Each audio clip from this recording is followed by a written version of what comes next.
হে রাসূল তুমি যে আমার হৃদয় বাগে বুলবুল, তোমার প্রেমের নিগুড় ছোঁয়ায় তাই তো হয়েছি ব্যাকুল, হৃদয় বাগে বুলবুল।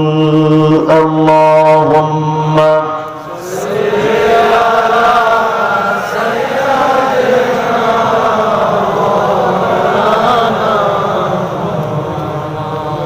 وعلى آل سيدنا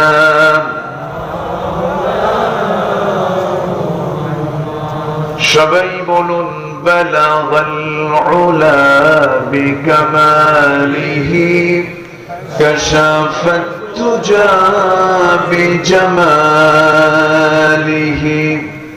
حسنت جميع خصاله صلوا مشرق حب محمد مطلع ديوان ما مطلع خورشید سقاس سینه سوزان ما بلغ العلا بكماله كشف الدجى بجماله حسنت جميع خصاله صلوا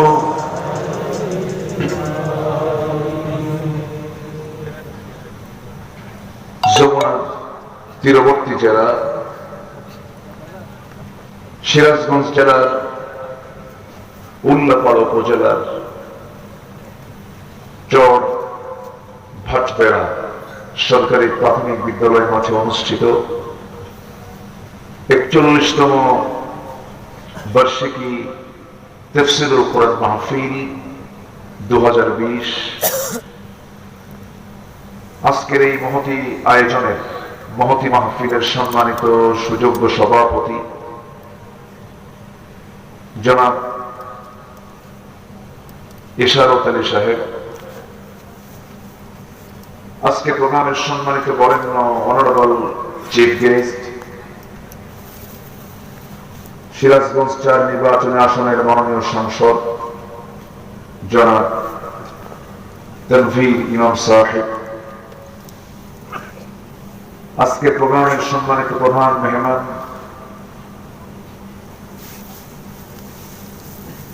ইসলাম দরদী ব্যক্তিত্ব, বিশিষ্ট সমাজসেবক, ব্যবসায়ী, আমার অত্যন্ত প্রিয় মানুষ জনাব আলহাজ আখতারুজ্জামান, আমার পূর্বে কথা বলেছেন অত্র এলাকার কৃতি সন্তান, বিশিষ্ট ইসলামী চিন্তাবিদ, ইসলামিক স্কলার, খ্যাতনামা মুফাসসির কোরআন, নর্থ বেঙ্গল ইউনিভার্সিটির সম্মানিত বিভাগীয় প্রধান, ইসলামিক স্টাডিজ বিভাগের বিভাগীয় প্রধান, আমার শ্রদ্ধেয় বড় ভাই ডক্টর কে.এম. আব্দুল মুমিন সিরাজি,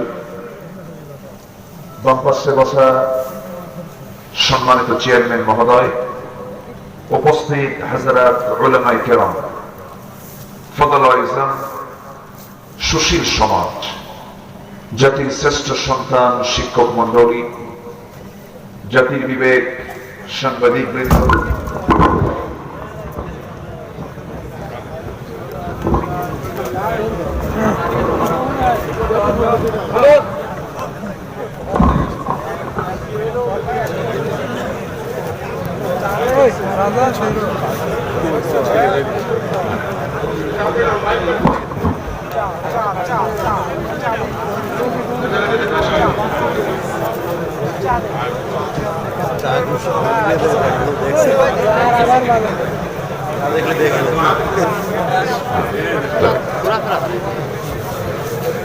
সম্মানিত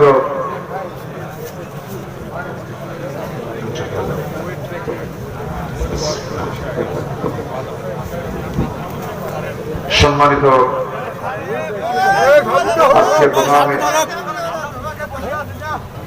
প্রধান আকর্ষণ দূরেও কাছে বিভিন্ন স্থান থেকে আগত তাওহীদের পতাকাবাহী কালেমার ঝান্ডাবাহী দ্বীন ইসলামের নরসারদুল বীর মুজাহিদ প্রাণ প্রিয় সম্মানিত দ্বীনী ভাইরা, আড়ালে বসে আছেন শ্রদ্ধেয়া সম্মানিতা মা বোনেরা। আলোচনার প্রথমে আনুষ্ঠানিকতার মধ্য দিয়ে আমার পক্ষ থেকে আবারও দিল খোলা সালাম, আসসালামু আলাইকুম ওয়া রাহমাতুল্লাহি তাআলা ওয়া বারাকাতুহু। সবাই কেমন আছেন? আমাকে প্রশ্ন করলে যে আপনি ভালো, আমি কি খারাপ থাকবো না? আল্লাহ আমাকে ভালো রেখেছেন, বলি আলহামদুলিল্লাহ। ভালো থাকার মতো, সুস্থ থাকার মতো শ্রেষ্ঠ একটি নিয়ামতকে সাথে নিয়ে হাজারো কাজের ভিড়ে ব্যস্ত সময় পাড়ি দিয়ে ক্লান্ত শ্রান্ত দেহটাকে যখন আমরা স্বস্তির জন্য, আরামের জন্য, আরাম এই শীতের আরামের বিছানায় চলে যাব, ঠিক সেই মুহূর্তে আমরা বসে আছি ঠান্ডা মাটিতে, কোরআনের টানে, জান্নাতের বাগানে। যিনি আসার বসার তৌফিক দিলেন, শুকর আদায় করছি মুহাব্বাতান, জোরালো কণ্ঠে বলে উঠছি আলহামদুলিল্লাহ। আবারও বলছি আলহামদুলিল্লাহ। চিৎকার মেরে বলছি আল্লাহুম্মা ইন্নী আসআলুকা আল হুদা ওয়াত তুকা ওয়াল আফাফা ওয়াল গিনা। সবাই বলি আল্লাহুম্মা লাকা আসলামতু ওয়া বিকা আমানতু ওয়া আলাইকা তাওয়াক্কালতু ওয়া ইলাইকা আনাবতু ওয়া বিকা খাসাতু। আমরা আল্লাহ তাআলার শুকর আদায় করে নেব। সম্মানিত হাজিরিন, আমি আলোচনার প্রথমে কোরআনে কারীমের গুরুত্বপূর্ণ একটি সূরা, সবার ঘরের সূরা, মুখের সূরা, সূরাতুল আসর আমি তেলাওয়াত করেছি, যেটা আমাদের সবারই কম বেশি যারা কোরআনের সাথে সম্পর্ক রাখি, নামাজের সাথে যাদের সম্পর্ক আছে, এই সূরাটি কোন দিন মুখস্থ হয়েছে হয়তো আমরা অনেকেই জানি না।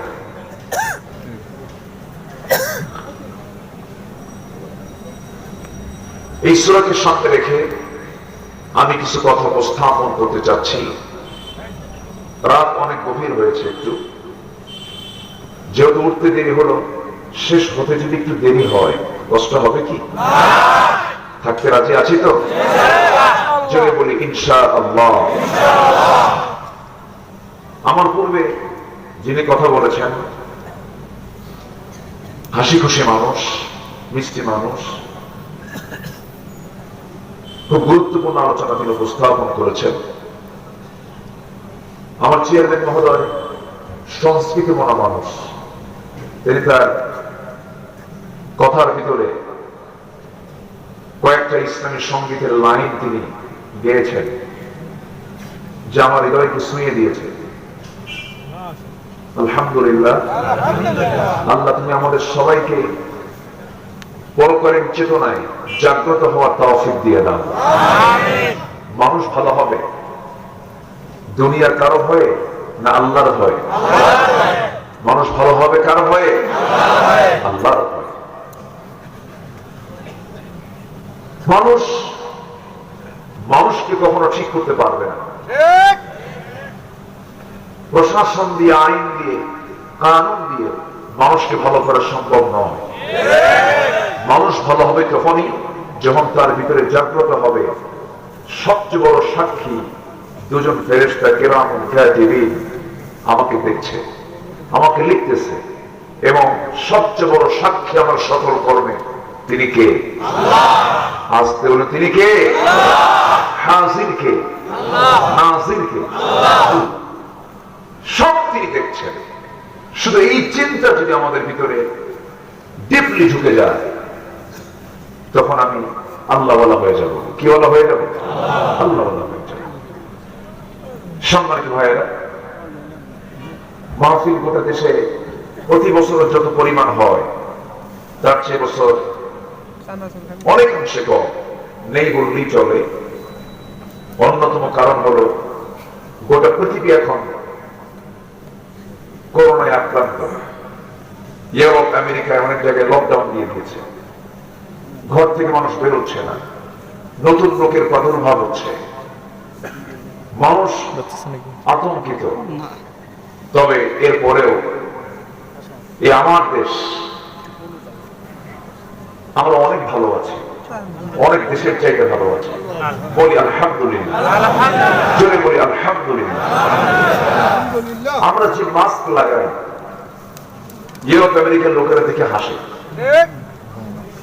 এক মাস 14 দিন করোনা ভাইরাস কয়, আমি আর কত ভাইরাস করছে, তার চেয়ে তুমি বড় ভাইরাস হয়ে বসে আছে।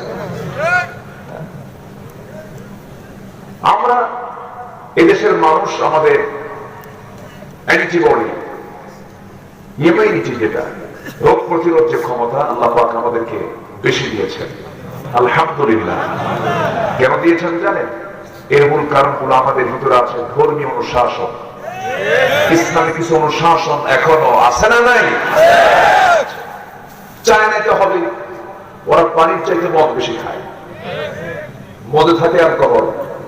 আর অ্যালকোহলটা এটা এমন একটা উপাদান যা লাংসকে আক্রান্ত করে খুব দ্রুত, লাংস নষ্ট হয়ে যায়।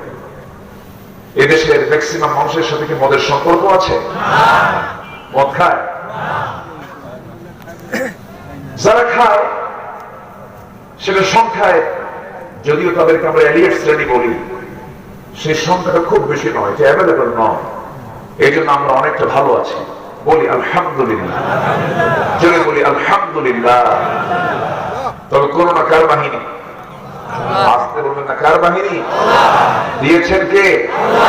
এবং তার ওষুধও রেখেছেন কে? চাইতে হবে কার কাছে? আল্লাহ। কেউ আমাকে বাঁচাতে পারবে না, কেউ আমাকে রেহাই দিতে পারবে না, কেউ আমাকে সুস্থ করতে পারবে না। যখন আমি অসুস্থ হয়ে যাবো, আমি যখন অসুস্থ হয়ে যাব, সুস্থ করবেন কে? যখন আমি বিপদে পড়বো, বিপদ থেকে উদ্ধার করবেন কে? চাইবো আমরা কার কাছে? সর্বাবস্থা আল্লাহর কাছে চাইতে হবে।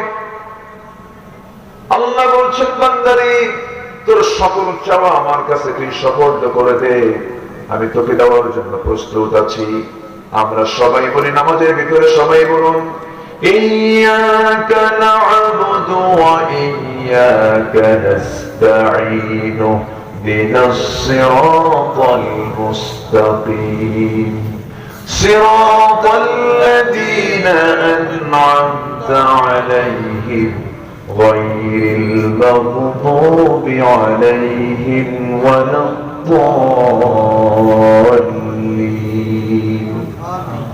জোরে বলি আরেকটু জোরে বলি, আমরা চাইবো কার কাছে? সকল কাজে আমরা আল্লাহর নাম নেব। লা তুকসিরুল কালামা বিগাইরি যিকরিল্লাহ ফাইন্না কাসরাতুল কালামি বিগাইরি যিকরিল্লাহ কাসরাতুন লিল কলব। তোমাদের কথার মধ্যে যতগুলো তোমরা বাক্যালাপ করবে, এর মধ্যে সবচেয়ে বেশি থাকতে হবে কার জিকির? আল্লাহর জিকিরের চাইতে যদি তোমাদের কথার পরিমাণটা যদি বেশি হয়ে যায়, অন্তর তখন তোমার কঠোর হয়ে যাবে, কঠিন হয়ে যাবে। দিনকে নরম করার জন্য তোমার সর্বক্ষণ আল্লাহর জিকিরটা বেশি করতে হবে তোমার। সেই জিকির তো অন্য কিছু নয়, বান্দার জীবনের সবচেয়ে বড় জিকির হলো কোরআন তেলাওয়াত করা। জোরে বলেন সুবহানাল্লাহ। আমরা কোরআন শুনবো বেশি, গান শুনবো কম। গান শুনবে, গান শোনা যাবে? আল গিনা ইয়াবতুন নিফাক ফিল কলব। গান মানুষের অন্তরকে কপট বানায়, মানুষ মুনাফিক হয়ে যায়। অশ্লীল কোন গানের ধারে পাশে যাওয়া যাবে না। বেহায়াপনাকে সমাজ থেকে দূরীভূত করার জন্য মুজাহাদা চালাতে হবে। নিজের চরিত্র সুন্দর করে গঠন করতে হবে। মানুষের জীবনের সবচেয়ে বড় অর্জন হলো চরিত্র। হুসনে খালক, সুন্দর চরিত্র নিয়ে যদি বান্দা দুনিয়াতে টিকে থাকতে পারে, দুনিয়াতে সে অমর, মৃত্যুর পরেও সে আল্লাহর কাছে জান্নাত পেয়ে যাবে। জোরে বলি সুবহানাল্লাহ। আমরা তো সেই নবীর উম্মত যে নবীর জীবনে একটা মিথ্যা কথা মুখ থেকে বের হয় নাই, যে নবীর কথার দ্বারা কেউ আঘাত পায় নাই, যে নবীর দ্বারা আক্রান্ত হয়ে পৃথিবীর একটা মানুষ মরে নাই, যে নবীর জীবনে চারিত্রিক কোন ত্রুটি যার জীবনে খুঁজে পাওয়া যায় না। এমনকি নবীদের সবচেয়ে ঘোর বড় দুশমন আবু জেহেল, সে বদরের প্রান্তরে এসেছিল যুদ্ধ করতে নবীর বিরুদ্ধে। উতবা, শাইবা, মুগীরা, আবু লাহাব, সমস্ত কাট্টা কাফেররা, সমস্ত নেতৃবৃন্দ আবু জেহেলকে লক্ষ্য করে বলে ফেলল, আবু জেহেল, আমরা তো যুদ্ধ করতে আসলাম 350 মাইল পেরিয়ে লোহিত সাগরের পাশ দিয়ে ঘেসে ঘেসে বদর নামক প্রান্তর পর্যন্ত আসলাম, যার বিরুদ্ধে সত্যি করে বলো তো মুহাম্মদ বিন আব্দুল্লাহ লোকটা কেমন? আবু জেহেল বলে, আকাশের নিচে জমিনের উপরে আমার জানা মতে মুহাম্মদ বিন আব্দুল্লাহর চাইতে একজন চরিত্রবান সুন্দর যুবক আর দ্বিতীয়টাই দুনিয়াতে নাই। সবাই বলে ফেললো, তাহলে আবু জেহেল কেন আমরা যুদ্ধ করতে আসলাম, কেন আমরা তার বিরুদ্ধে লড়াই করতে আসলাম? সঙ্গে সঙ্গে আবু জেহেল বলে ফেলতেছে, কারণ তো অন্য কিছু নয়, কারণ হলো আদর্শিক দ্বন্দ্ব। সেটা হলো মুহাম্মদ যে আদর্শ লালন করে সে আদর্শ আমরা লালন করি না। আর সবচেয়ে বড় বিষয় হলো মুহাম্মদ চেয়েছিল আবু জেহেল আমার নেতৃত্বকে সে ছিনিয়ে নেবে, সে তার নেতৃত্বকে ফিরিয়ে আনবে, সে তার ওই সব নেতৃত্বকে প্রতিষ্ঠিত করতে চায়। আমি এটা চাই না, এই জন্য আমি তার বিরুদ্ধে যুদ্ধ করতে এসেছি। এখন চিন্তা করে বলুন তো, নবীর বিরুদ্ধে কোন কাফেররা কোন চারিত্রিক ব্যাপারে কোন নেগেটিভ কথা বলেছে নাকি? না। আমার নবীজি কারো বাড়িতে আগুন লাগান নাই, বান্দার কোন হক নষ্ট করেন নাই। আমার নবীর শুধু দোষ তাদের কাছে একটাই ধরা পড়েছিল, রাসূল শুধু বলেছিলেন, আলা লাহুল খালক ওয়াল আমর, সাবধান, সৃষ্টি যার, আইন চলবে তার।